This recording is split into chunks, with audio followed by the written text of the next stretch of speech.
ये इधर बांग्लादेश के साथ सीरीज खत्म हुई है, उधर फखर जमान सही हो गया है, मतलब सेहजाब हो गया है और एबटाबाद रीजन के लिए वो अवेलेबल हो गया है नेशनल T20 कप खेलने के लिए। आपने बाबर आजम को भी देखा कि बाबर आजम ने भी उसी रात जिस दिन आकिब जावेद कह रहा है कि बाबर आजम इंजर्ड है, बाबर आजम अपनी तस्वीर लगाकर बताता है कि बेटा ये चेक करो, और उसके बाद वो गोल्फ खेल रहा है, उसकी स्टोरी वो अलग से लगाता है। और इधर बोला गया कि भी फखर जमान भी इंजर्ड है, तो आज जैसे ही ओडीआई सीरीज खत्म होती है, फखर जमान अनाउंस कर देता है कि भी वो नेशनल T20 के अंदर आ रहा है, एबटाबाद की तरफ से वो खेलेगा। मतलब क्या मजाक बनाया हुआ है, क्या खिलाड़ियों को इस एक बंदे ने, अकेले बंदे ने प्रेशराइज किया हुआ है कि उनको रिटायरमेंट लेने पर मजबूर कर रहा है, कि जैसे आपने पहले मोहम्मद आमिर को किया जाया कि भैया वो वापस आ चुका था लेकिन उसको मुंह ना लगाया गया। वो बंदा कहता है कि भाई मैं 2024 का T20 वर्ल्ड कप खेल कर आया हूं, ये सीरीज खेलने जा रहे हैं, लेकिन मुझसे कोई बंदा पूछ ही नहीं रहा, ना ही कोई कांटेक्ट हो रहा है। तो उसके बाद मुझे एक ही चीज वाज़ेह थी कि भैया अब रिटायरमेंट ले लो, क्योंकि अब ये जलील करने वाले।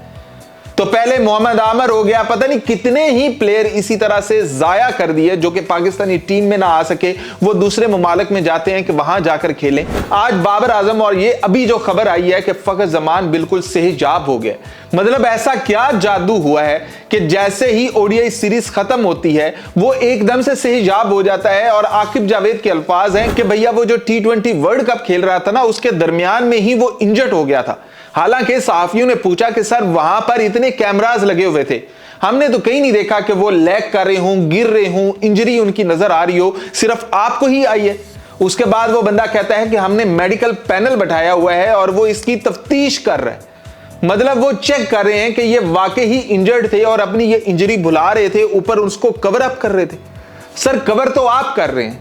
आप अपने आप अपना हुक्म चलाने के लिए कि मैं जिसको चाहूं टीम में रख सकता हूं, जिसको चाहूं मैं सिलेक्शन कर सकता हूं, ये करने के लिए आप बर्बाद कर रहे हैं। मोहसिन नकवी साहब भी पता नहीं इस बंदे के ऊपर कौन सा अंधा एतमाद किए बैठे हैं कि भैया इसे कुछ कहा ही नहीं जा रहा। ये चैंपियंस ट्रॉफी से लेकर अब तक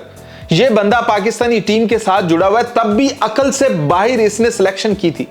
कि जहां पर बाकी टीम यहां पर स्पिनर्स लेकर आ रहे थे, ये बंदा फास्ट बॉलर्स के साथ चैंपियंस ट्रॉफी खेलने चला गया। जब पूछा गया कि भैया क्यों, बाकी तो स्पिनर लेकर आ गए, तो इसने कहा कि भाई वो उनकी प्लानिंग है, ये हमारी प्लानिंग है, आप हमारी प्लानिंग देखें। और हमारी प्लानिंग क्या होती है कि हम पहले ही राउंड से बाहर हो जाते हैं। तो अब भी सर इन्हीं की ही प्लानिंग चल रही है कि बाबर आजम को बाहर कर दिया, फखर जमान को बाहर कर दिया कि ठीक है, साइम का समझ आता है कि वो इतने अरसे से आउट ऑफ फॉर्म है, उसे ब्रेक चाहिए होगी,